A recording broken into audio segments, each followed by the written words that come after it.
নমস্কার বন্ধুরা, ঝুমার এসেলে সকলকে স্বাগত। আজকের রেসিপি সর্ষে দিয়ে বাটা মাছের ঝাল। আশা করব সকলেরই ভালো লাগবে।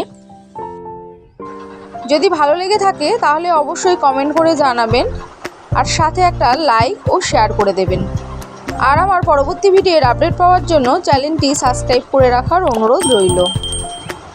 ঝুমার এসেলে সকলকে স্বাগত জানিয়ে রেসিপিটি শুরু করি। তাহলে রেসিপিটি করার জন্য আমি বাটা মাছ নিয়ে নিয়েছি, ছোট সাইজের 4টে বাটা মাছ।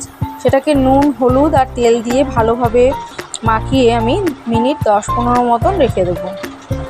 রেসিপিতে দেওয়ার জন্য আমাকে একটা মশলা বানাতে হবে।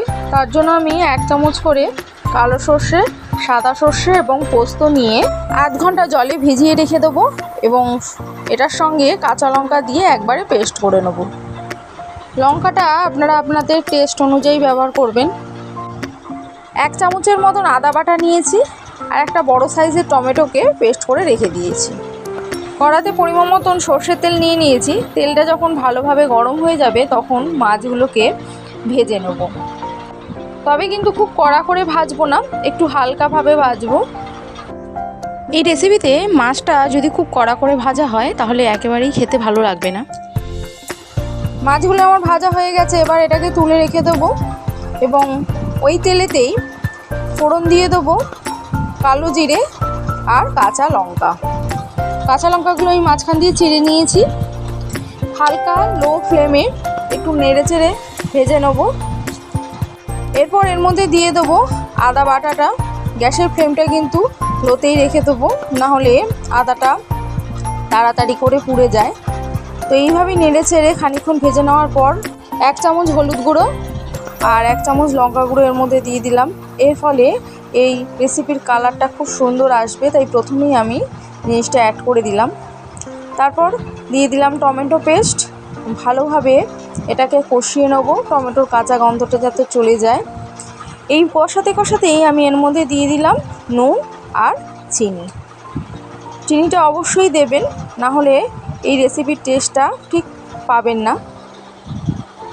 টমেটোটা ভালোভাবে কষে যাওয়ার পর টমেটোর কাঁচা গন্ধটা যখন চলে যাবে তো এর মধ্যে আমি অ্যাড করে দেবো সর্ষে আর পোস্ত বাটা। গ্যাসের ফ্লেমটা লো টু মিডিয়ামে রেখে হালকা করে নেড়ে ছেড়ে এটাকে আমি ভালোভাবে একটু কষিয়ে নেব। কষানোর সময় অল্প অল্প করে জল এর সঙ্গে অ্যাড করব যাতে মশলাটা লেগে না যায়। এরপর এতে অ্যাড করে দেবো পরিমাণ মতন জল, 1 কাপ মতন জল। খুব বেশি জল এতে অ্যাড করব না, কারণ রেসিপিটা হবে একটু গ্রেভি মতন, কোনো বেশি ঝোল থাকবে না। ঝোলটা ভালোভাবে ফুটে যাওয়ার পর এর মধ্যে অ্যাড করে দেবো ভাজা মাছগুলো অ্যাড করে লো টু মিডিয়ামে এই ঝোলটা আরও 10 মিনিট মতন আমি ফুটিয়ে নেব। আমার রেসিপিটি প্রায় কমপ্লিট হয়ে গেছে। তো দেখুন, এবার হালকা হাতে ভালোভাবে মাছটা একটু নাড়িয়ে দেবো।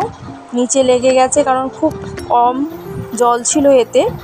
ঝোলটাকে এই পরিমাণেই রেখে দেবো, এর থেকে বেশি শুকালে তাহলে আর ভালো লাগবে না, গ্রেভি ভাবটা চলে যাবে। এবার এটাকে আস্তে আস্তে একটা একটা করে মাছকে তুলে নিয়ে সার্ভ করে নেব। সার্ভ করার সময় উপরে ছড়িয়ে দেবো একটু কুচনো ধনেপাতা। তো আজকের আমার এই সর্ষে আর পোস্ত বাটা দিয়ে বাটা মাছ রেসিপিটি কেমন লাগলো তা অবশ্যই কমেন্ট করে জানাবেন। ভালো লাগলে একটা লাইক ও শেয়ার করে দেবেন। আমার চ্যানেলে নতুন বন্ধুদের চ্যানেলটি সাবস্ক্রাইব করে রাখার অনুরোধ রইল। আমার পরবর্তী ভিডিওর আপডেট পাওয়ার জন্য পাশে থাকা বেল আইকনটি অবশ্যই প্রেস করে দেবেন। তো যে সকল বন্ধুরা আমার এই ভিডিওটি সম্পূর্ণ দেখলেন তাদের সকলকে অনেক অনেক ধন্যবাদ। সবশেষে বলবো নমস্কার বন্ধু, সুস্থ থাকুন, ভালো থাকুন।